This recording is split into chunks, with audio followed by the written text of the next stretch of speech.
I love Persona as much as the next person, and with Atlus's track record, there was no question that their most recent 80+ hour RPG, Metaphor Refantazio, weird name by the way, was going to be an absolute banger of a video game. And yeah, spoiler alert, it's fucking incredible. I think you'll immediately notice that despite its vastly different setting, Refantazio shares a lot of DNA with Persona. The social sim elements make a return, and its sequential calendar-based structure will feel very comfortable if you're familiar with those games. It even has a weird guy in a room that you visit in your sleep that upgrades your abilities, and I'll admit that in the game's opening hours I was a little taken aback by how almost comically familiar it was. But while there are some glaring similarities, to call this game fantasy Persona is a little reductive. As the game marched forward and its mysteries started to unfold, its characters began to open up to me, and its combat really got going, this game really got its claws into me in a way that felt substantially different than Persona 5 did. From a gameplay perspective, Refantazio feels like both a meaningful evolution of the Persona formula and an attempt at something a little different. It's got a really well executed and meaningfully complex vocation system, and some structural elements that also feel like a genuine departure from the sometimes sing-song nature of Atlus's other games. These structural components also mean that this game places heavier emphasis on dungeon crawling and combat than Persona 5 did, and that is a great thing. There are a few purposeful changes to its gameplay systems that cut back on some unnecessary grind and result in one of the most satisfying and tactile iterations of a turn-based combat system in recent memory. And the writing, holy shit.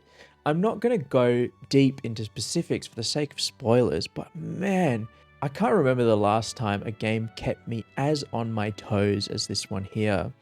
It's no longer constrained to the high school setting of the Persona series. It really has the opportunity to take aim at some heavier themes, being a new IP and all, and has a lot to say, not just regarding its world and its characters, but through some really interesting parallels to our own world, has some genuinely thought-provoking moments that will stick with me for a long time. I'll get back to this later. What I think is Metaphor Refantazio's crowning achievement, however, is that despite initial similarities to Persona, it genuinely manages to separate itself from Atlus's previous work and prove itself worthy as a fascinating dive into new waters. One thing I can say, Atlus fans eating good.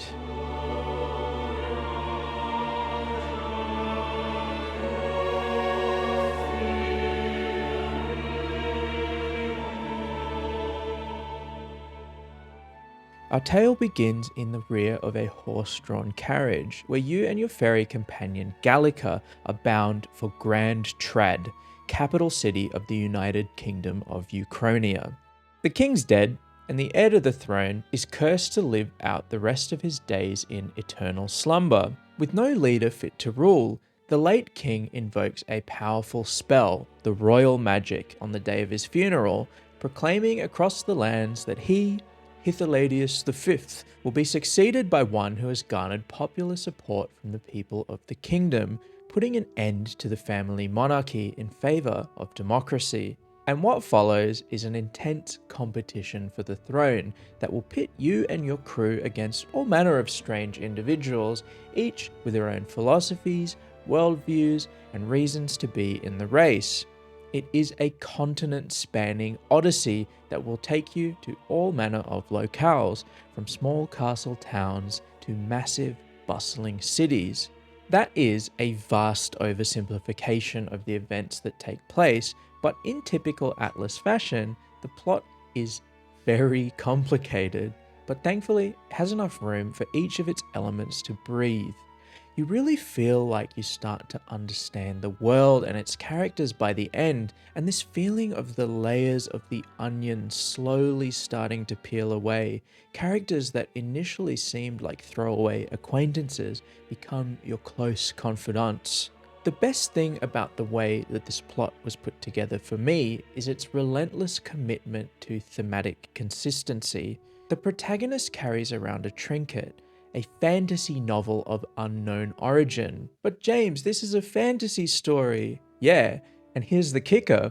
Said novel describes utopia, a land of one people where everyone has the opportunity to succeed or fail, and their rulers are chosen by the will of the people rather than heritage. It's a really clever inversion of the concept of fantasy, as the book is describing perhaps the most idealistic depiction of our world. More interesting still, strange, almost inconceivable monstrosities roam the landscape, wreaking havoc on villagers and unsuspecting travelers alike. They have an almost mystical quality to them, and the game describes them only as humans. I had to double take when I first heard this, and while the game does explain this nomenclature later on, it was such a weird and interesting take to use language that we're so familiar with in such an unfamiliar way.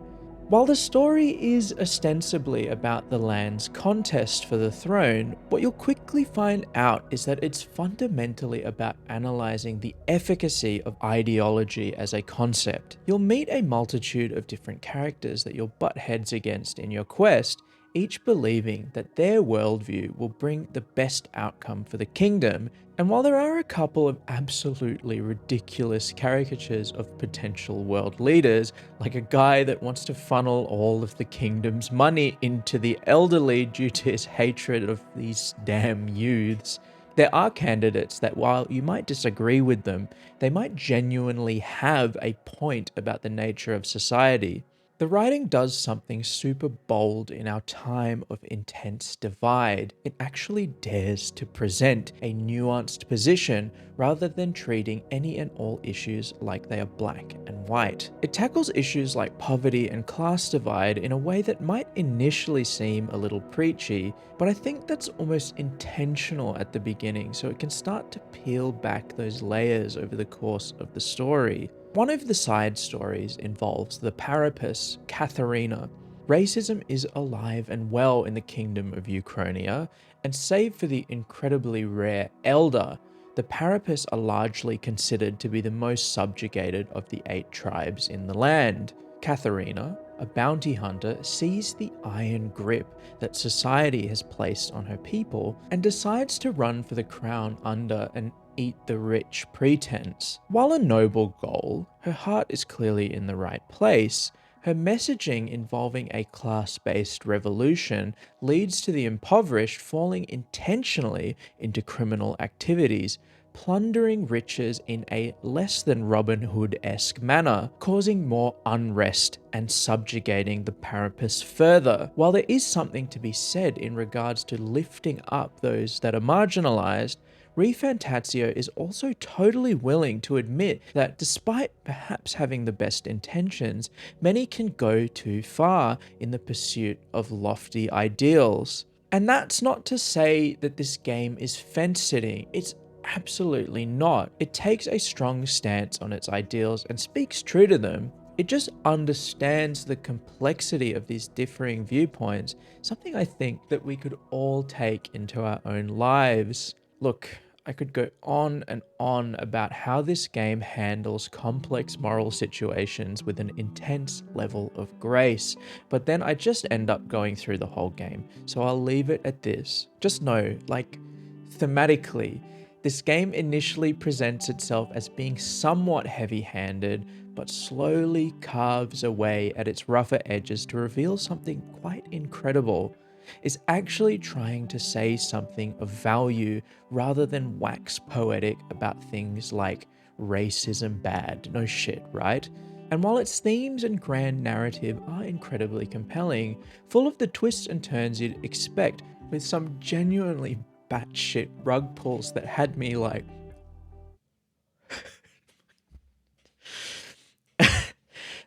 That's not even the best part about the writing. These games, like a lot of JRPGs, live or die by the party at your side, and it's safe to say that this group of people representing the diverse individuals of Uchronia may very well be Atlus's best party yet. I'm going to try my best to avoid spoilers here, but just know these characters and their accompanying questlines work so well in the context of the game.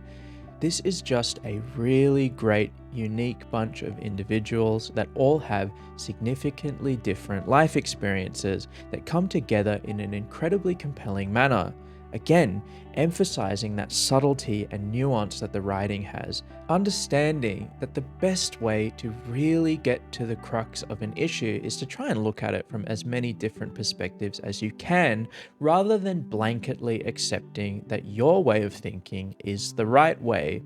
And their quest lines, man, this is just really well done. While Metaphor doesn't quite reach the heights of Baldur's Gate 3 when it comes to interweaving the companion quests into the main story, thematically, it is a huge improvement over Persona 5. Going back to that game, a lot of the companions felt a little hamstrung by the fact that they were high school kids dealing with high school problems. That's not to say these companion questlines were bad. I do actually think they're a highlight of that game. It's just that their stories didn't really mesh with the actual plot of the game in an interesting way. They would oftentimes intentionally focus on some more mundane aspects of the human experience, which did make them more relatable, but I mean, you're facing literal world-ending conditions in that game, and a lot of those questlines were about the juxtaposition between the fights you'd be undertaking in the palaces versus, I don't know, growing a coffee plant in Tokyo, which there's a laundry list of problems that would make the coffee taste absolutely terrible, but that's a whole video in and of itself. Regardless, given its fantasy setting, you don't require the same juxtaposition. The companion quests don't directly influence the main story, but they do give you a much better understanding of these characters, their aspirations, their trauma. My favorite of the lot being Heismay, Batman, man that is also a bat. He learns that he needs to confront face to face the loss of a loved one directly influenced by events that are mentioned in the main plot. As such, these characters and your understanding of them grows and changes with your knowledge of the world. They feel a lot more integral than the standalone stories of Persona 5's characters. It really, really works. The companion quests generally present quite similarly to those of the Persona game's social links, where in your downtime you'll be notified that your companions have something they want to discuss with you. If you hated the dual structure of something like Persona 5, the mingling of social sim elements with your traditional dungeon crawling, Metaphor probably isn't going to be the thing that'll win you over, but if you really liked it, as many people did, it's safe to say that this is the best implementation of such a system in any of these games in my opinion, due to the nature of the events being somewhat more linked to the overarching narrative than that of Persona. And as such, every single character has a compelling story to tell. I genuinely felt like they all had something to say about the nature of the world and the perspectives of those that inhabit it. It asks why certain people may have taken a path one might not initially understand based on their upbringing, society, and its circumstances. What Refantazio really gets right about its characters, even outside of the main companions, is that you genuinely come to understand where they're coming from, despite perhaps disagreeing on basically everything. This extends to the main villain, who is initially positioned as a generic big bad, but as the game marches forward and its mysteries unravel, you genuinely start to understand their perspective and might even somewhat empathize with their plight, even though it's pretty clear to see that their methods are quite drastic. The basic point that I'm trying to get at here is that Metaphor Refantazio really shows a lot of respect to you as the reader, so to speak, to engage with its ideas and come to your own conclusions about how you might think the ideal situation for this world and its people might be. It consistently asks you to question what might initially seem like a perfect solution in your mind. And the reason the writing feels so strong in my mind is a combination of all of those characteristics. A thrilling, well-paced narrative with twists and turns, brilliantly diverse, flawed but relatable characters, and complex thematic underpinnings that give you the space to interpret their messaging in your own way. It's just really, really great in that regard. Enough about that though. This is an Atlus game and their writers are some of the best in the biz, so it's quite obvious that this was going to be fantastic. Let me tell you about something that Metaphor does quite well to truly distinguish itself from the fantasy Persona label. Where Persona 5 really committed to that dual structure, the social sim and the dungeon crawling, both felt quite separate to each other by design. You would really have to focus on managing your time between leveling up your social links, building relationships with your party members, and actually making sure that you completed the palaces in good time, hopefully with a little bit of said time to spare. Metaphor is similar in that regard, yet it manages to integrate these two separate systems much more seamlessly.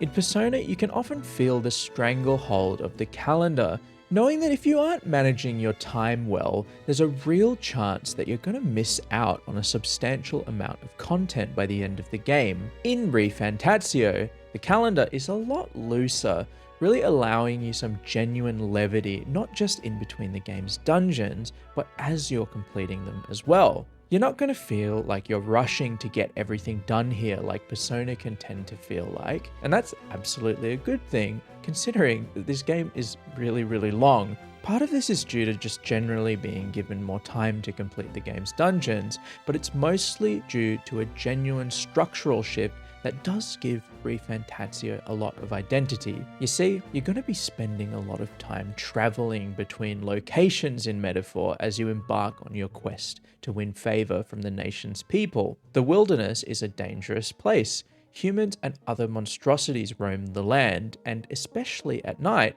you don't have the luxury of journeying on foot. And as such, the people have developed some interesting tech.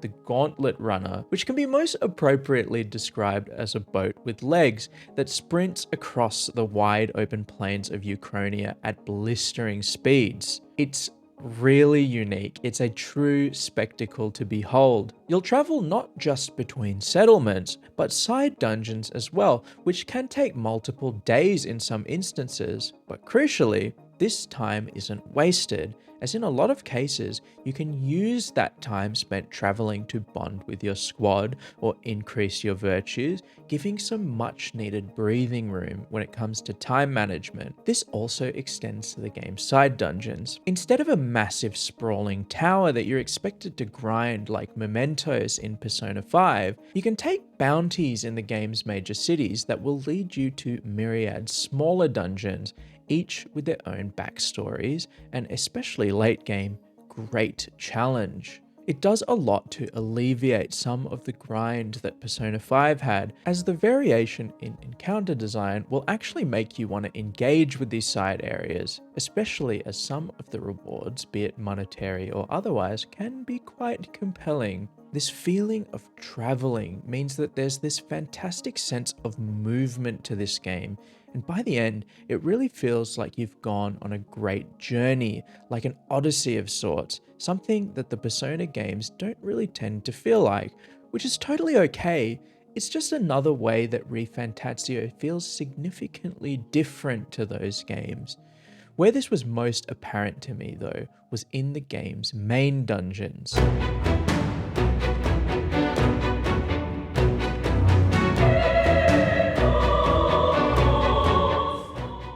Again, back to structure.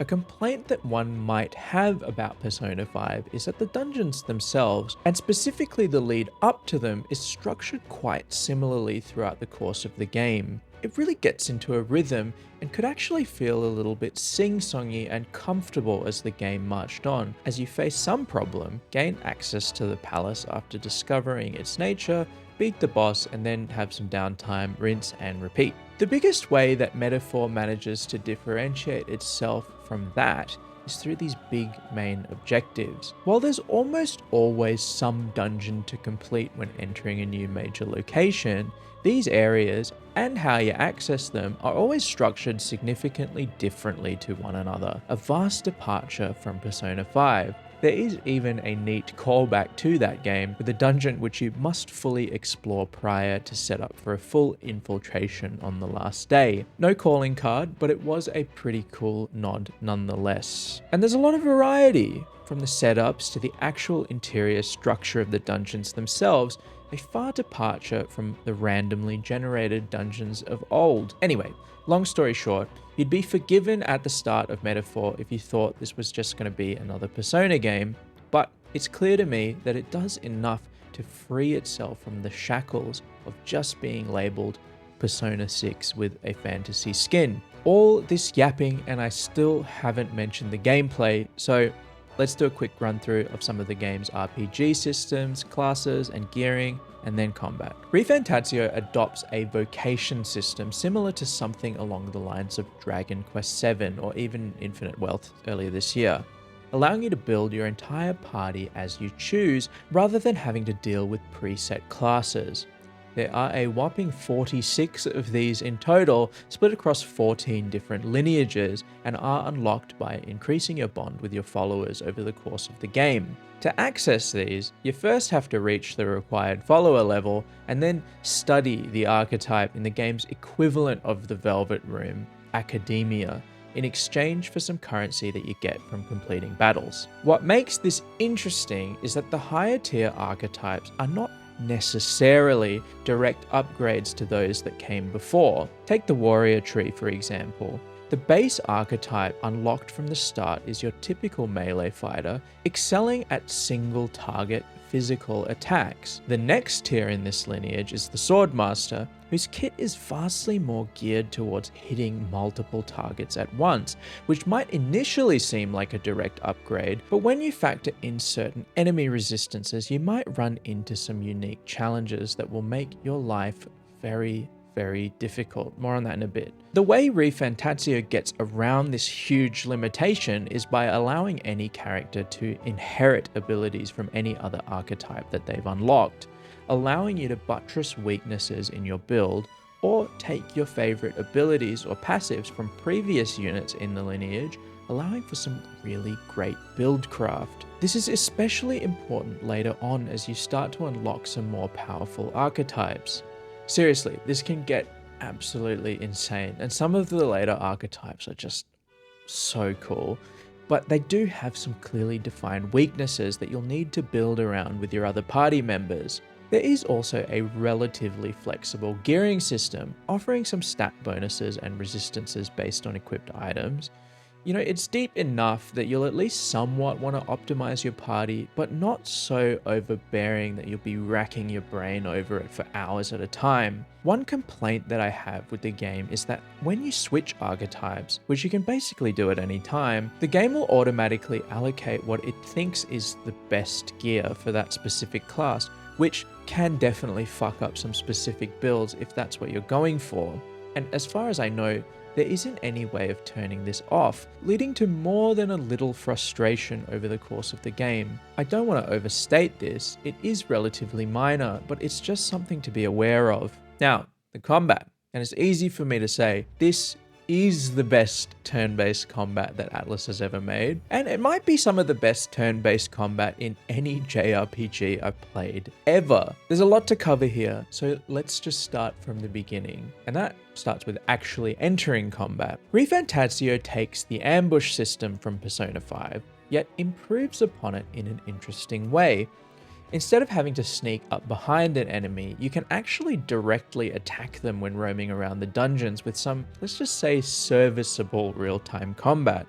Upon breaking the enemy's stance, they'll stagger, allowing you to enter combat against them with an advantage, dealing a hefty amount of damage to them and leaving them stunned for a turn. A lot of the time, this means that combat can be over in a couple of turns or less if this succeeds, really cutting down on the time spent grinding these encounters. The counterbalance here is that if you're struck by an enemy in this phase, they will get an advantage over you in the fight, making encounters that might have been a wash feel incredibly tense and challenging, creating a really nice risk-reward feeling to the overworld real-time combat. To compound this, you can also clear out trash mobs without actually having to enter a battle with them, granting you slightly reduced rewards. Overall, this system works really well and makes general dungeon traversal flow a lot better when you don't have to constantly stop to fight every single enemy in turn-based combat. Now, as for the actual combat itself, Refantazio's core mechanic is a great take on turns that can have some really interesting implications later on. Both you and the enemy team are given a set number of turn icons, relating directly to how many party members you have. Now, at first this seems pretty simple. One attack or spell you use will use, you guessed it, one turn icon, and then when all of your turn icons are exhausted, the enemy team will have an opportunity to do the same. Where this gets interesting, however, is when you're factoring in specific weaknesses or dodging and blocking attacks. When you manage to take advantage of said weakness, your attack's only going to use half a turn icon, allowing you to chain together specific attacks, effectively doubling the amount of actions that you can take in a turn if you play smart. If the enemy manages to block or dodge an attack, however, it will instead use 2 full turn icons, often prematurely ending your turn and putting you in a bad position. Here's the thing though, the enemy team is also beholden to these same rules, so if you're able to set up some high agility characters or tanks with the ability to block specific attacks, you can effectively bypass the enemy's turn entirely in some instances, something that becomes essential as the fights get more challenging and bosses hit much harder. So combat essentially becomes this balancing act where you're trying to figure out your opponent's weaknesses as quickly as possible so you're able to exploit them, lest getting demolished, as a lot of the time your enemies are just as capable as you are. And funnily enough, the game isn't afraid to change up these encounters in some interesting ways. Let me give you an example. One specific dungeon tasks you with taking down some key targets, but forces you to deal with them as quickly as possible, 3 turns or less in this instance. This particular brute was weak to poison, so I used an item to afflict him with the ailment, and you'd think it'd be that simple, but due to the turn count, he actually didn't die fast enough for me to win the battle as I blocked his attacks. You see, poison procs on every action that the enemy takes, meaning that I actually had to let him hit me at every available opportunity in order for the ailment to do enough damage for me to finish him off.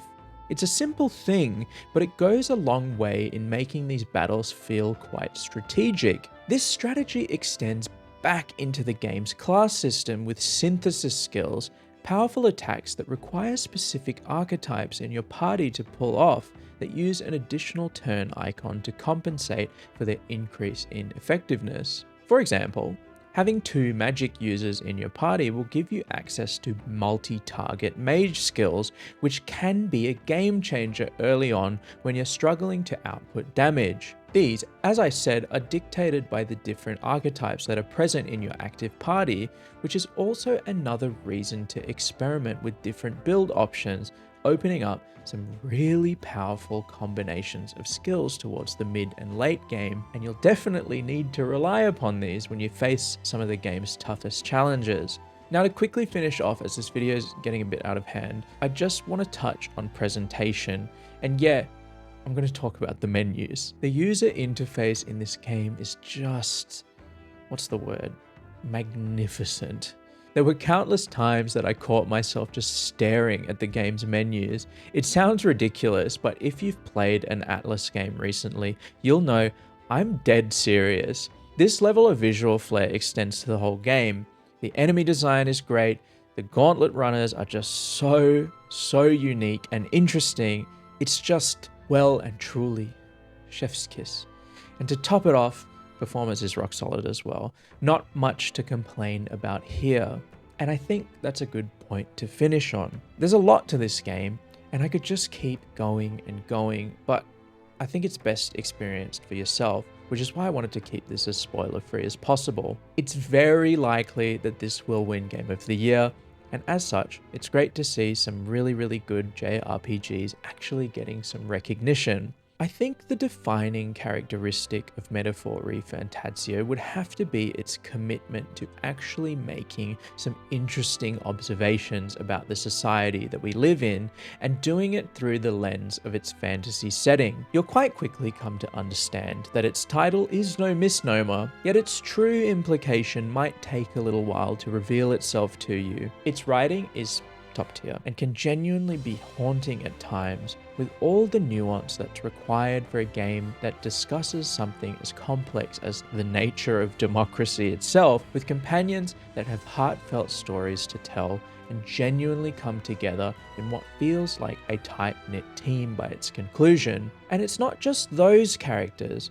Practically every supporting character is well developed enough that you'd understand their motivations and worldview. It's really well done.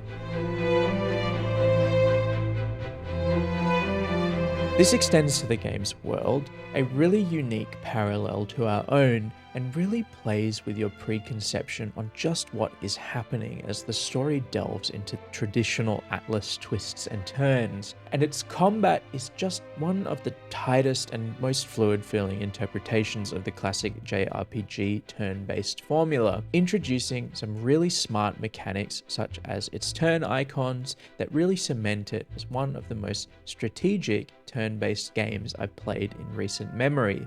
And it doesn't ever feel like it's scared to really amp up the difficulty, especially towards the game's conclusion.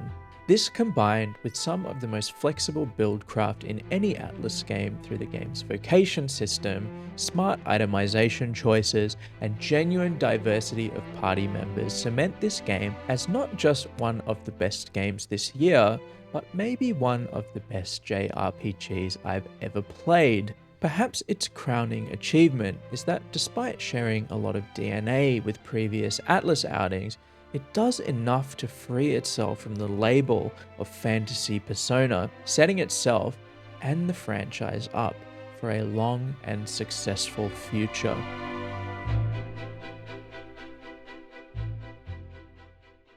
Thanks heaps for watching. I really do appreciate it. Truth be told, I had a fair bit of trouble with this video, as I think this game is so good that I almost don't even know what to say about it, hence the video taking a while, I'm sorry. We're coming up on Game Awards season, so I'm going to be clearing out my backlog. I've got some thoughts I want to share about Arcane in some capacity, but yeah, stay tuned. Like the video if you liked it, all the good stuff. Thanks again, guys. Have the best day.